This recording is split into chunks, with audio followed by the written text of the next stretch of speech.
Welcome back to Hanratty'S Huddle with your host, Mr. Terry Hanratty, Mr. Notre Dame. I'm Dave Toromeo, and we are a day after a very exciting Notre Dame win. And Terry, what a game!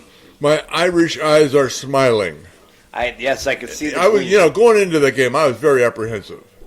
I thought we'd win. Obviously, I feel that way, but I don't bet because that just brings puts bad luck on it. So I just stay away. Okay. But there's a lot of factors. I mean, this tight end for Penn State. Yeah. This kid is really good, and Yeah, he scared the hell out of me. He really did. Yeah. Going into the game. Reason, I thought if we could somehow, and I don't know how you got a kid who's 6'6", 250. He can run like a deer, and I don't know how you cover him. It's a very tough cover because you can't do it with the linebackers because he's too fast. His defensive backs are too small to really cover him. And a couple guys tried to tackle him, and it was, not a good ending there. Yes. But, no, I thought I was very happy with, and, going into the game. Yeah. I saw this interview Yep. with James Franklin. Okay. He and Marcus Freeman were at the podium, and they were, obviously the pregame, whatnot. Yep. And Franklin comes out with this stupid statement. Thing about the conference. Notre Dame being, Yeah.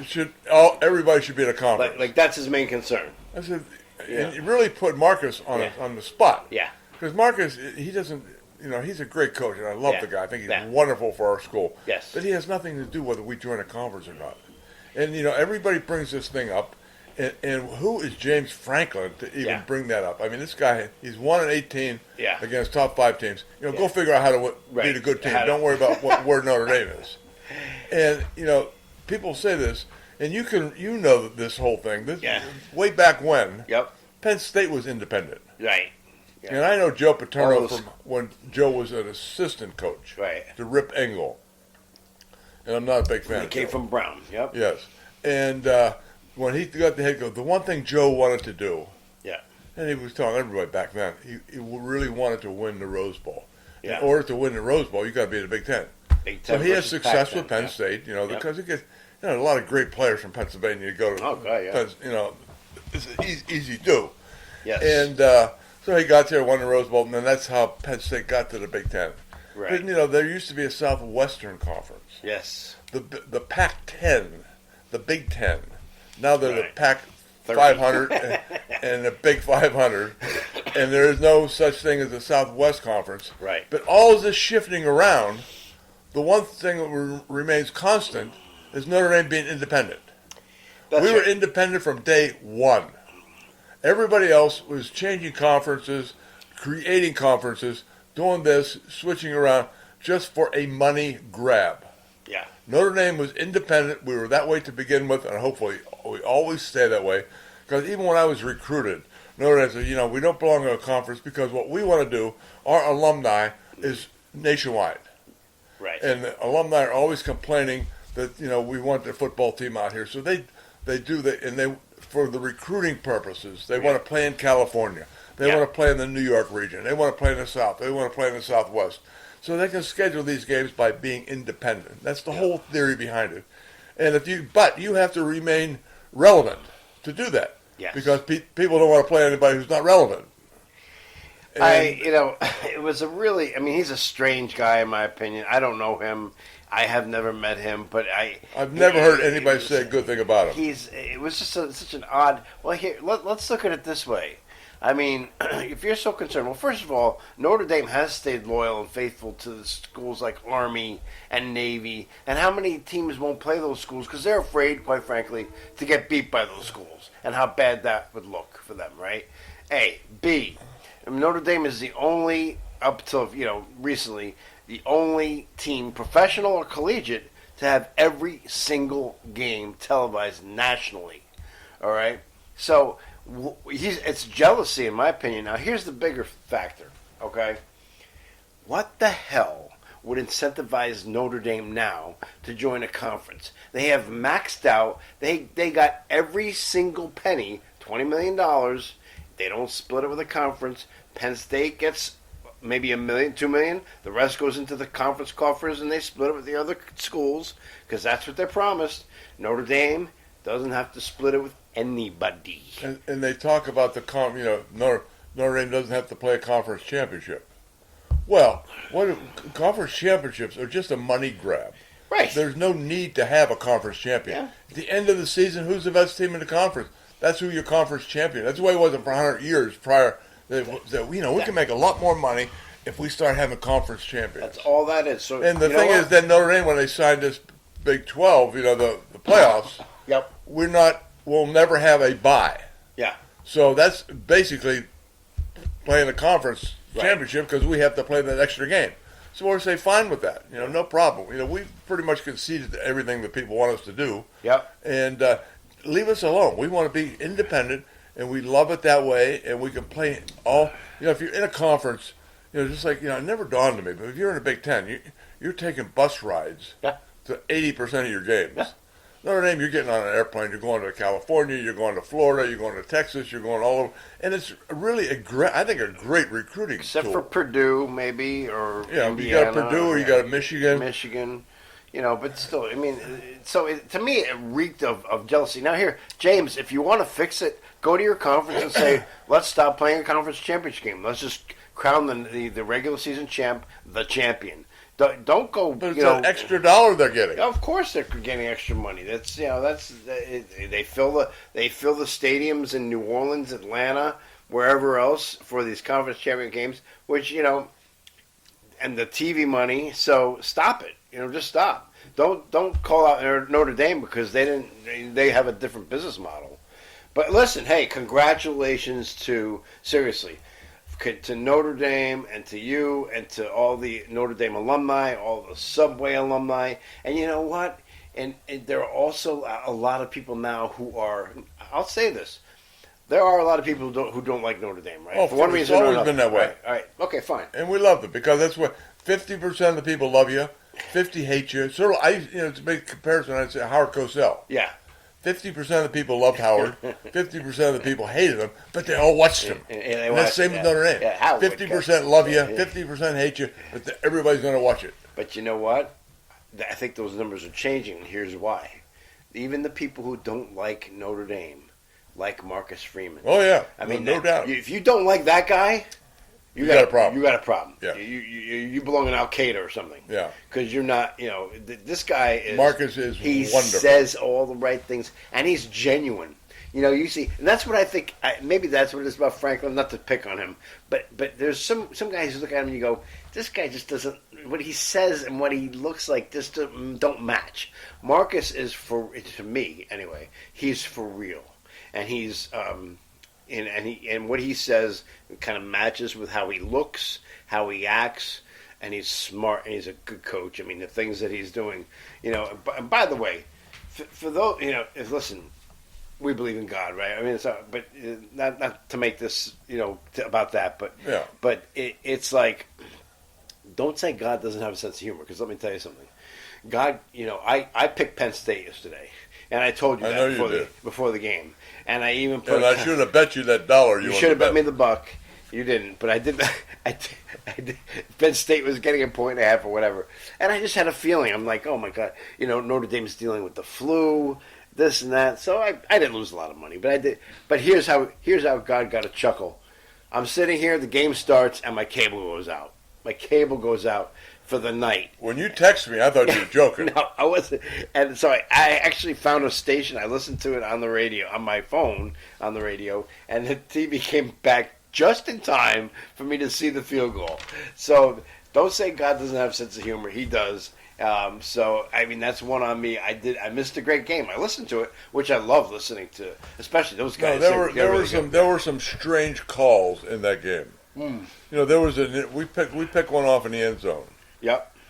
And I feel that the officials rewarded the quarterback for throwing a really bad pass. I think a worse pass than the pass at the end of the game. Well, they called interference. There were two Notre Dame guys there. I saw the highlight of that. I heard it on the radio. The thing is, he went up, but if you look at his body, never touched. No, it had nothing to do with the interception. Yeah. And the ball was thrown so short that our short guy picked it off. Right. So there was no reason for that to be called in there. And especially when you got a championship game, you don't make those goofy little calls. I mean, you let the kids play, let the game be decided on the field. Then there was another one where Penn State took a big wide sweep, and it got out there, just like nobody was there. And the reason wasn't when they replay, they showed they got a big handful of jersey, and but that's going to happen. The interference, I think, was just a ridiculous call. Yeah, I mean, there was absolutely almost no contact whatsoever. Yes, and the guy did go up straight on top, and if you were looking at one angle, you could probably see looked like contact. I saw the highlight. But if you're going from the side, you realize there was no bodily contact there. All right. But I thought this Riley Leonard. Yeah. He looked so bad the first half. He did. Yeah. And our defense held us in the game. Yeah. And, and we're really beat up. I mean, second half we played with 60% of our offensive line. Yeah. 2 guys were out. I mean, out. We had guys in there that hadn't played yet this year. Right. Were playing in the game. And they did incredibly well. The good thing that you think about this is that these kids are all underclassmen. And we don't have a senior on the offensive line. Hey, that's... And we're going to build, we got 10 guys who are going to be back next year healthy. Plus we got about 3 or 4 offensive linemen coming in as freshmen next year. Mm-hmm. So once you build, and we've said it 1,000 times on this show, and I saw that everybody, you don't have a team if you don't have an offensive line. Yeah. And I think Notre Dame has really, solidified that position on our. Sure, and let's give props again. I was listening, so I'm just repeating what I heard. To the backup quarterback who had to come in. It's going to be my next, Steve Angeli. Yeah. And every time I've seen this kid play, whether it's I've gone out to spring practice, watch the spring game, watched him in the bowl game last year. All he does is do well. Yeah. He is really good. Yeah. And he is the reason we won. Mm-hmm. Because he got the momentum going for Notre Dame. The momentum. With that when Leonard got hurt before halftime, and Jelly came in, you figured Notre Dame's now is going to sort of, sit on it and try to go into halftime and see what they're going to do. No, they got aggressive because they knew how good Angeli is. He won like 5 for 6 and got him in field goal range. Yeah, kicked the field goal. Then we received the ball second half. Then we got the touchdown, a new ball game, and that started the whole momentum on our roll. Okay, so again, a great win in the national championship game. Obviously, tonight they will know after tonight who they're playing. Before I get to that, I did have a question. Just to backtrack for a second, you of all people, I want to answer this question because Drew Allar, the Penn State quarterback. The throw at the end of the game? Well, no, not so much the throw, but in general, because he didn't have a great game. But, I mean, there was a lot of talk, like the Giants are trying to coerce him to come out in the draft. He said he wants to stay in school. Now they can make money, too, so it's not about coming out to make money. But I think, a lot of people are saying he should come out. He might even, be picked ahead of Shedeur Sanders or the kid from Miami. What are your thoughts on him? I've heard all of that. Yeah. And it's pretty rapid. Yeah. And I saw him play, and he does not look ready yet. I mean, he has everything. He has an arm. Yep. He's 6'4", 230. Yep. He's got everything going for him, and he runs pretty well. He ran a couple times last night. And that's not his main. He's not a Riley Leonard the way he runs, but he can get out of trouble a little bit. And I think he needs another year. If I were him, like you said, they're going to make a lot of money anyway, and so I would stay at Penn State another year and wait for next year's draft. Yeah, I think that would be good advice. I really do. Because if you see at halftime, I mean, they didn't even lean on him much, and he threw a couple passes that should have been picked off. And he just didn't have that crispness. A couple guys were wide open, and he overthrew them badly. Yeah. So I think he needs to get a little more experience, get a little more, settle down a little more, and I think another year in college would be really good for him. Okay, and I think that would be really good advice, and I hope he takes that. But at the end of the game, so many people are criticizing for that. It's hard to, unless you're in that position. Unless and I've been there 1,000 times, where where you're going to say, I can get it in there. And you said he wanted to throw it low. So he was trying to make the throw, the perfect throw. Yeah. I mean, whatchamacallit, the coach, Franklin, should have never called the play. He should have never put him in that position. Right. But he made the throw. And how many times have you seen a Tom Brady or a Peyton Manning that have squeezed in? People say, oh, no, don't make that throw. Oh, he got it in. What a great throw that was. Well, sometimes when those things happen, quarterbacks have to they have a split second to make that decision. Right. And unless you've actually been in a situation where have made that decision, good and bad, you got to be many times a little bit of a gunslinger. And you can't have everything by the book. Okay, he is open. He is coming across the middle, wide open. I'll throw him the ball. No, it's boom, boom. You got to do it. You got to make it up quick.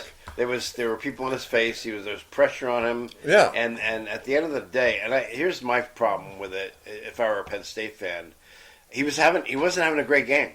So why put more undue pressure on him? Go take the game to overtime and see what happens. Yeah, that's the thing. They didn't need him to do that. Right.